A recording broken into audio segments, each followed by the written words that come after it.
की जिम्मेदारी देकर आप लोगों के बीच में भेजने का काम इसलिए किया है कि जो समाजवादी पार्टी ने पूर्व सरकारों में माननीय नेताजी ने किया, फिर अखिलेश भैया ने किया, और आज जो हमें आगे करना है उसके बारे में बताना है, और जो भाजपा सरकार ये कर रही है इसके बारे में आप लोगों को।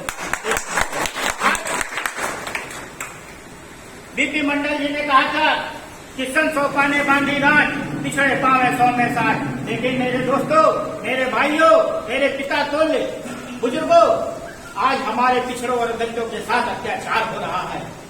आज उनके आरक्षण के साथ खिलवाड़ किया जा रहा है। उनको नौकरियों में आरक्षण नहीं दिया जा रहा है, शिक्षा में आरक्षण नहीं दिया जा रहा है, और हमारा आरक्षण खत्म करने की साजिश की जा रही है। लेकिन हम लोगों को अपने हक और अधिकार की लड़ाई रोड पर जाकर लड़ना चाहिए। लेकिन हम पिछड़े दलित समाज के लोग अपने घरों में दुबक के बैठे हुए हैं कि हमें 5 किलो का राशन मिलता है, हमें बिजली कनेक्शन फ्री मिल रहा है, हमें सिलेंडर मिल रहा है, हमें शौचालय मिल रहा है, हमें कॉलोनी मिल रही है। लेकिन मेरे दोस्तों, मैं आप लोगों से बताना चाहता हूं, आप सोच के देखिए कि जो आपको उज्ज्वला के नाम पे सिलेंडर दिया गया, उज्ज्वला के नाम पर, फ्री के नाम पर सिलेंडर दिया गया, उस समय सिलेंडर की कीमत 300 रुपए, कुछ रुपए 300 रुपए 345 रुपए थी। आज वही सिलेंडर की कीमत 850 998 रुपए 2 पैसा है। क्योंकि ये सिलेंडर कहां से आपको फ्री में दिया गया? ये सिलेंडर आपके ही पैसे से आपको फ्री में दिया जा रहा है। सिलेंडर की खरीद जो आपको उज्ज्वला के नाम पर छोटा सिलेंडर दिया जा रहा है, उसकी खरीद 2 से 2,500 रुपए है। लेकिन आज से हर महीने एक सिलेंडर पर 500 रुपए अतिरिक्त लिया जा रहा है। ये पैसा किसका? ये पैसा भैया पैसा हम आप लोगों का है। आज वो हमारी कोई बात आगे आप बोल देना भैया। आज जो उज्ज्वला के नाम पर सिलेंडर मिला, अब हमारे गरीब वंचित असहाय समाज के लोग उस सिलेंडर को भरा नहीं सकते। वो फिर अपना कंडा लकड़ी लेकर वही चूल्हे में हमारी माताएं बहनें खाना बनाने का कार्य शुरू कर दिया। क्यों? क्योंकि सिलेंडर भरा नहीं सकते। वो सिलेंडर आज कहीं भुसौरी में पड़ा है, या जो मोदी जी ने जो शौचालय दिया था उस शौचालय वो बैठने लायक नहीं है, उस शौचालय में सिलेंडर पड़ा है। लेकिन हमारा गरीब वो सिलेंडर नहीं भरा सकता, इसलिए वो सिलेंडर आज भुसौरी में पड़ा हुआ है। बताइए क्यों नहीं समझते इस बात को? और वो लोग, जब भाजपा सरकार आई, उन्होंने कहा कि मैं आपको बिजली मुफ्त कनेक्शन दूंगा, फ्री में बिजली कनेक्शन देने का काम करूंगा। उन्होंने फ्री के नाम पर बिजली तो दिया, एक घर में सास के नाम मीटर लगा दिया, एक ही घर में बहू के नाम मीटर लगा दिया, एक घर में 2-2 मीटर लगाने का काम किया, और अवैध रूप से 2-2 हजार रुपये वसूलने का कार्य किया जा रहा है। बताइए किया जा रहा कि नहीं किया जा रहा? सुनिए हमारे सिलेंडर, अगर बिजली का कनेक्शन भैया छूटा गया तो हमें बिजली नहीं देनी चाहिए भैया। जब समाजवादी पार्टी बिजली का बिल 265 रुपए कुछ पड़ता था, मंथली के हिसाब से 265 रुपए बिना मीटर के। आज मीटर लगाते गरीब असहाय लोगों पे इंजेक्शन लगाते खून चूसने का काम भाजपा सरकार करती है। किसानों के यहाँ मीटर लगाया जा रहा है, जो उस समय जब किसान एक महीने का 1500 रुपए था, आज उनका बिल 25,000 रुपए, 25,000 10,000 रुपए आ रहा है। बताइए किसान कहाँ से दे पाएगा? आज इस मोदी योगी की सरकार में जानवर छुट्टा घूम रहे हैं। वो बेचारे जो गरीब किसान, उसमें 4 क्विंटल जो गेहूं पैदा करता है, उसमें 8 क्विंटल के बराबर का दाल लेकर देना पड़ता है, और 3-3 घंटे लोग चौकीदारी करते हैं। तो मोदी जी कहते थे कि हम चौकीदार हैं, लेकिन वो चौकीदार तो नहीं रहे, लेकिन हम आपको चौकीदार बनाने का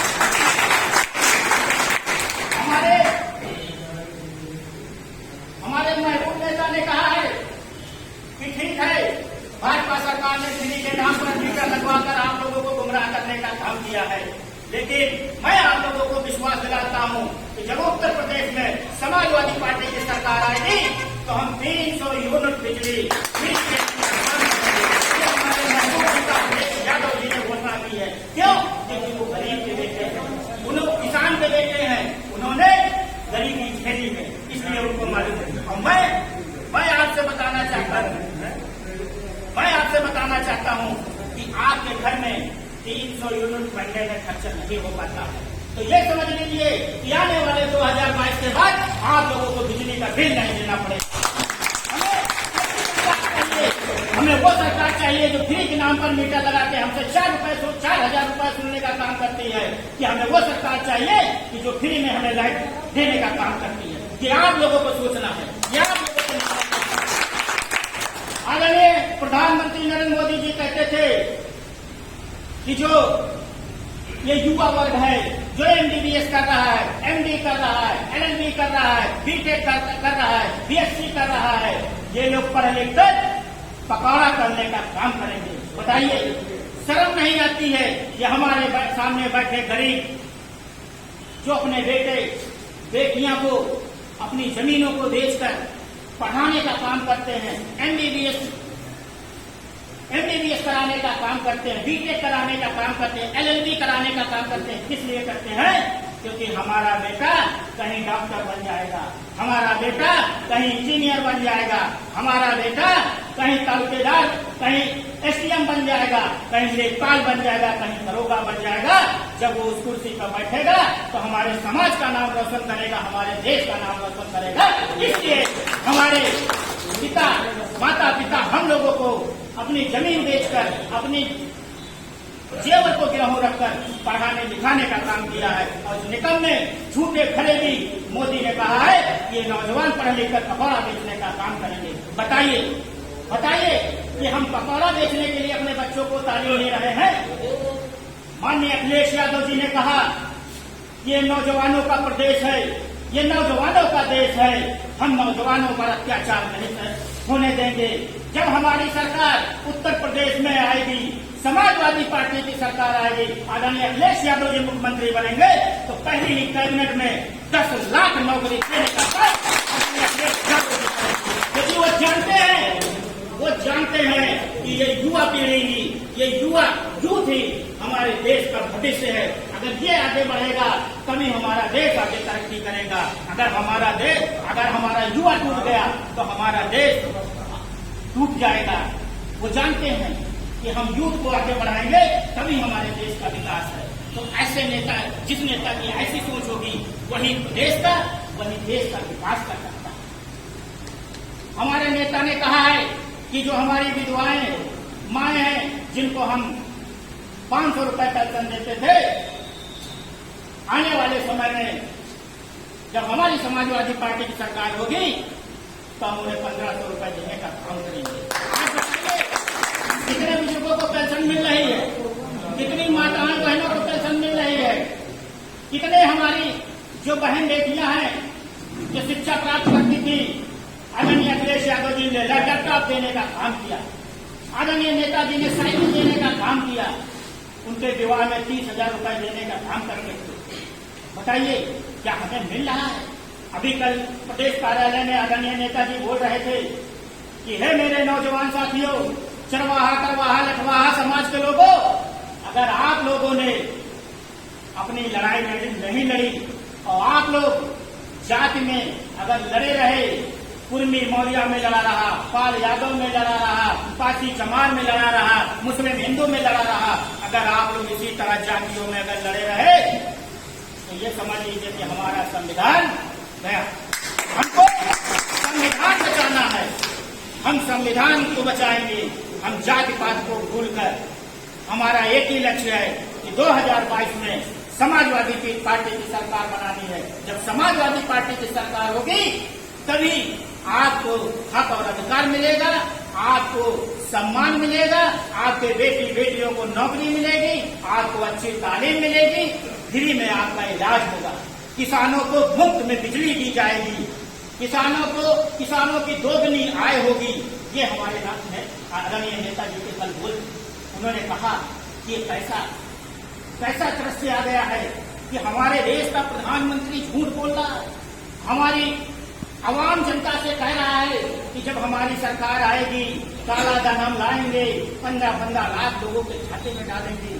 जब हमारी आवाम जनता उनको प्रधानमंत्री बनाने का काम करती है तो बाद में हमारी जनता पूछती है कि भाई हमने सरकार तो बना दिया, तो प्रधानमंत्री तो बना दिया, लेकिन वो मेरा 15 लाख रुपए कहाँ है? तो वो बोलते हैं कि ये तो जुमला था। बताइए, हम आप उनको इस देश की कुर्सी पर बैठाने का काम किया कि आप देश की कुर्सी पर बैठिए और हम लोगों को मार्गदर्शन दीजिए, हम लोग के संरक्षक बनिए, हम लोगों को आगे बढ़ाइए। लेकिन वो हम लोगों से झूठ बोलकर उस सत्ता तक पहुंचने का काम किया है और वहां तक पहुंचाने का काम हम आप लोगों ने किया है। लेकिन अगर वो हमसे झूठ बोल कर गए हैं, हमसे झूठ खरीद करके गए हैं, आज हम लोगों के साथ अत्याचार कर रहे हैं, तो हम लोग आज संकल्प लेते हैं कि अगर हम उनको 2019 में केंद्र की गद्दी पर बैठा भी सकते हैं तो आने वाले समय में पहली परीक्षा हमारी होगी 2022 में, जो भी कोई और दूसरा हमारा मिशन होगा 2024 का। पहले हमारा मिशन 2022 है। अगर मैं निश्चित रूप से कहता हूं, अगर आपने 2022 में आदरणीय अखिलेश यादव जी को उत्तर प्रदेश सूबे का मुख्यमंत्री बना दिया तो मैं निश्चित रूप से कहता हूं कि 2024 में भारत के प्रधानमंत्री, भावी प्रधानमंत्री अखिलेश यादव जी होंगे, जो दलितों और पिछड़ों की बात करते हैं, दलितों और पिछड़ों के सम्मान करने का काम करेंगे। है मेरे दोस्तों, आप लोगों को अभी बहुत सी लालीपाप मिलेगी। जिस प्रकार से देखिए, आप लोगों को राशन दिया जा रहा है, 5-5 किलो राशन दिया जा रहा है। राशन ऐसा है जो राशन हम लोग अपनी गाय भैंसी को चारा में लगाते हैं, गेहूँ, ऐसा गेहूँ और चावल हमको दिया जा रहा है। 5 किलो का राशन, उसकी कीमत लमसम 50 रुपए होगी और वो जिस बैग में हमको दिया जा रहा है उसकी कीमत कम से कम 100 रुपए के आसपास।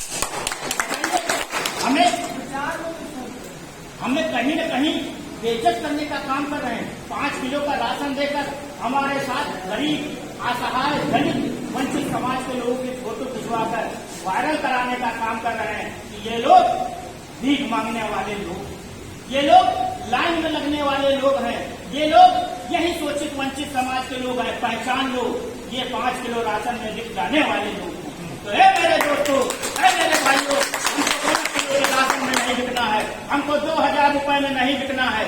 जो हमें मिलता है आप स्वीकार करते रहिए, लेकिन आने वाले 2022 में अगर आपकी बटन दबे तो साइकिल वाले निशान को दबने चाहिए। आपका हाथ नहीं कांपना चाहिए। मन मस्तिष्क खोल के अपने संविधान को, अपने महापुरुषों को याद करके जो हमारी लड़ाई लड़े हैं, जो अपने आप को बलिदान कर दिए हैं, वो क्यों लड़े थे, एक बार सोच लेना कि वो किससे लड़ाई लड़े थे।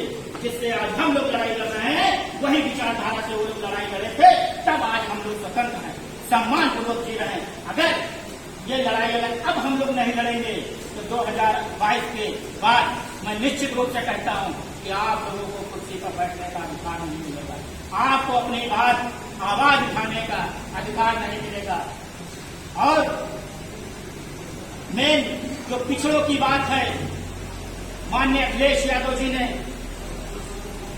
अभी उन्होंने सदन में कहा था कि कम्युनिस्टों ने बांधी गांठ, सोशलिस्टों ने बांधी गांठ, पिछड़े भाने 100 में 60। उन्होंने कहा है जो बीपी मंडल जी ने जितनी भी सिफारिशें लागू करने के लिए दिया था लेकिन लागू नहीं हुई थी, अगर हमारी सरकार 2022 में आती है, बीपी मंडल जी की जितनी सिफारिशें हैं मैं लागू करने का काम करूंगा, पिछड़े वंचित समाज को सम्मान देने का काम करूंगा।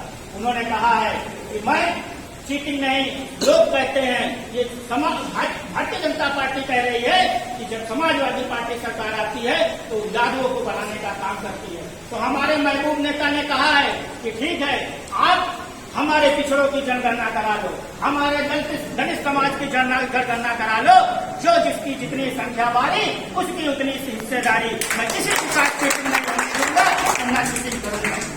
है मेरे दोस्तों, आप भूल जाइए, आरएसएस के लोग घर घर आ चुके हैं, घर घर पड़े हैं। हम लोगों को हिंदू के नाम पर, मुस्लिम के नाम पर, जात के नाम पर, दलित के नाम पर, बैकवर्ड के नाम पर हम लोगों को लड़ाने का काम करेंगे। लेकिन हम लोगों को अपने मिशन पर कामयाब रहना है, उन लोगों के बहकावे में नहीं आना है। और हमारी ये आखिरी लड़ाई है, ये आखिरी लड़ाई है, 2022 की ये आखिरी लड़ाई है। मेरे दलित पिछड़े वंचित समाज के लोग, ये आखिरी लड़ाई है। अगर ये लड़ाई हम हार गए तो समझ लीजिए आने वाली पुश्तें हमारे गुलाम हो जाएंगी और हम लोगों को जो सम्मान मिल रहा है ये सम्मान नहीं मिलेगा। इसी कड़ी में मैं अपनी वाणी को विराम देता हूँ। आप लोगों का बहुत बहुत आभार, बहुत बहुत धन्यवाद। अगर मुझको क्षमा करिएगा। जय हिंद, जय समाजवाद, धरती पुत्र मुलायम सिंह, अखिलेश यादव।